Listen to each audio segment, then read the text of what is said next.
प्रिय दर्शकों, आप सभी का स्वागत है हमारे इस YouTube चैनल पर। दर्शकों, वर्तमान में जिस तरह की परिस्थितियां चल रही हैं, ऐसी परिस्थिति हमने पहले कभी भी फेस नहीं की है। अगर पहला विश्व युद्ध हुआ तब भारत का अस्तित्व क्या था आपको पता है। हम गुलाम थे, ईस्ट इंडिया कंपनी का आधिपत्य हम पर था। सेकेंड वर्ल्ड वॉर के समय में भी हम आजाद नहीं थे। लेकिन जब आज ऐसी स्थिति बन रही है जो तीसरे विश्व युद्ध की भूमिका को निभाने के लिए तैयार कर रही है अपने आप को, तो यहां पर भारत की स्थिति पूरी तरह से बदली हुई है। ना ही तो हम ईस्ट इंडिया कंपनी के गुलाम हैं, ना ही हमारे ऊपर किसी और का शासन है, बल्कि हम आत्मनिर्भर हैं और अपनी सनातन पुरातन संस्कृति को बहुत अच्छी तरह से इस समय पर फॉलो कर सकते हैं।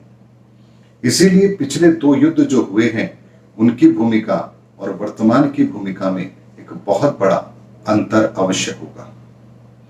ऐसे में कौन है जो इस पूरी घटनाक्रम के अंदर अपने आप को विजेता बना पाएगा, कौन सबसे ज्यादा डैमेज को फेस करेगा, इस पर आज मैं आपको एक ज्योतिषीय आकलन अवश्य दे रहा हूं। दर्शकों, जो भी धर्म से ऊपर उठकर सोचेगा वही इस समय पर विश्व विजेता बनेगा।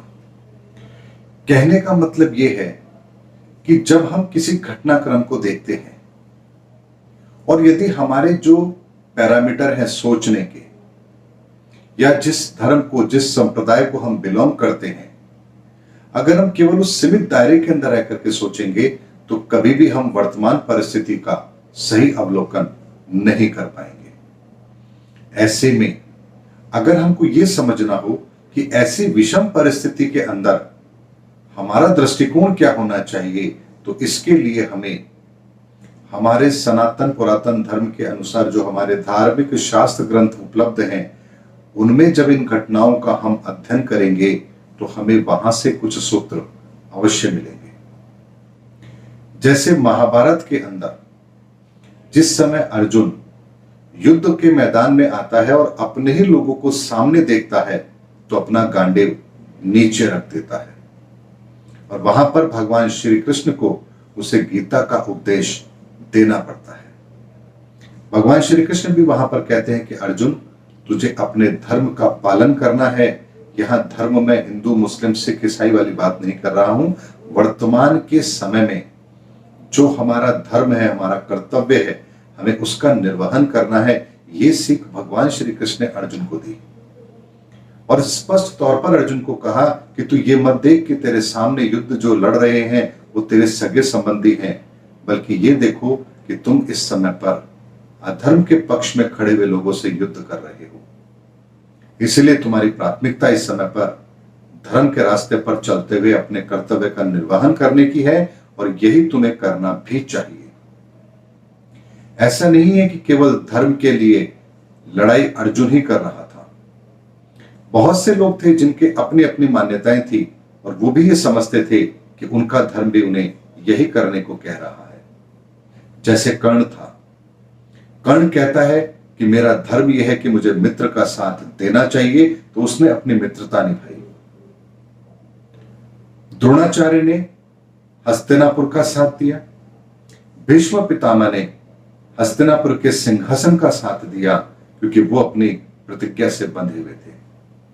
ऐसे में उस कालखंड के अंदर भी सब लोग अपने अपने परिभाषाएं धर्म के आधार पर, यानी अपने कर्तव्य के आधार पर, धर्म के आधार पर तय कर रहे थे कि हमारा राजधर्म क्या कहता है, हमारी परिस्थितियां हमें क्या करने को कह रही हैं। लेकिन सबसे सर्वश्रेष्ठ जो रास्ता था वो भगवान श्री कृष्ण ने अर्जुन को दिया कि धर्म के रास्ते पर चलते हुए तुम्हें कार्य करना ही पड़ेगा, क्योंकि इस समय ये धरा इन अत्याचारियों, इन पापाचारियों से त्राहिमाम कर रही है।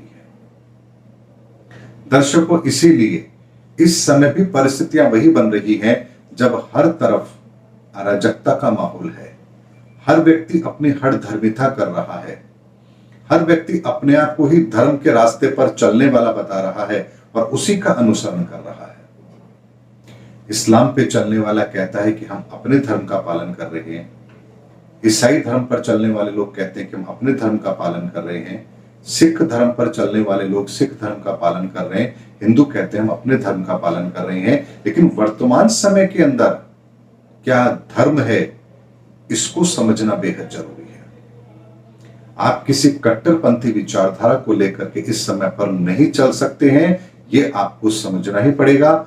आपको इस समय पर वर्तमान परिस्थिति के अनुसार विश्व में एक शांति कायम करने के लिए और दुष्टों के संहार के लिए इस प्रकृति का साथ आपको देना ही पड़ेगा, तभी आप विजेता बनेंगे। ऐसे में वर्तमान का समय हमें धर्म से ऊपर उठकर सोचने के लिए मजबूर करता है, क्योंकि इतिहास के अंदर जितने भी वर्णन हैं उन सभी के अंदर यही सूत्र छुपा हुआ है।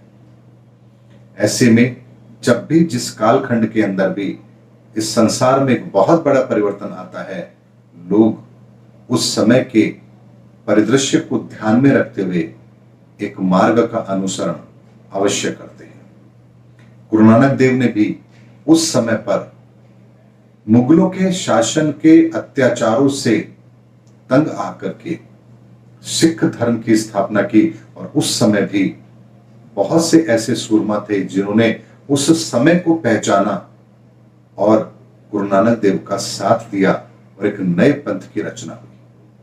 दर्शकों, समय कालखंड हमें हमेशा ऐसी चुनौतियां देता आया है, और उस चुनौती के समय पर जो भी हमें सही रास्ता दिखा रहा होता है, या उस समय पर हमारा चयन सही रास्ता क्या है, इस चीज का अवलोकन करने की हमें ताकत अगर देता है, तो हमें उसका अनुसरण अवश्य करना चाहिए।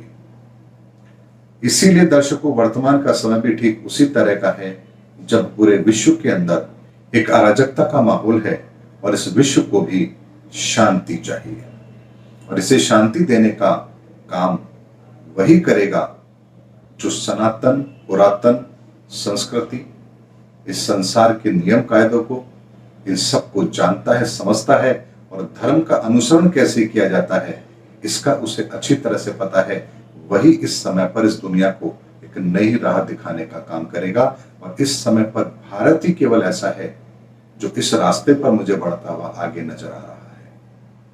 उम्मीद करता हूं दर्शकों, एक बहुत ही सेंसिटिव टॉपिक पर मैंने आपको बिल्कुल स्पष्ट शब्दों में आपके सामने बात रखी है, क्योंकि ये समय इतना प्रबल है, इतने बड़े परिवर्तन के लिए जाना जाएगा जिसकी कल्पना आज आप नहीं कर सकते हैं। अगर थोड़ा सा भी विजन आपके अंदर है तो आप देखेंगे कि 2020 की दुनिया और 2022 की दुनिया में कितना बड़ा फर्क आया है, और अभी तो ये मात्र 10 से 15% आया हुआ परिवर्तन है। अभी आपको 80 से 85% का परिवर्तन और देखना है। तो आप सोचिए कि कितना बड़ा परिवर्तन हम इस पूरे संसार के अंदर आता हुआ अवश्य देखेंगे। इसीलिए अपने आप को उस परिवर्तन के लिए तैयार हमें करना ही पड़ेगा। ये हमारी बाध्यता है, मजबूरी है, होना ही होगा। हमें अपने आप को परिवर्तित करना ही होगा, ये बात अटल सकते हैं। उम्मीद करता हूं दर्शकों, मेरा वीडियो आपको जरूर पसंद आया होगा। अगले वीडियो में आपसे फिर भेंट होगी, तब तक हमारे चैनल पर बने रहिए। जय हिंद, जय भारत।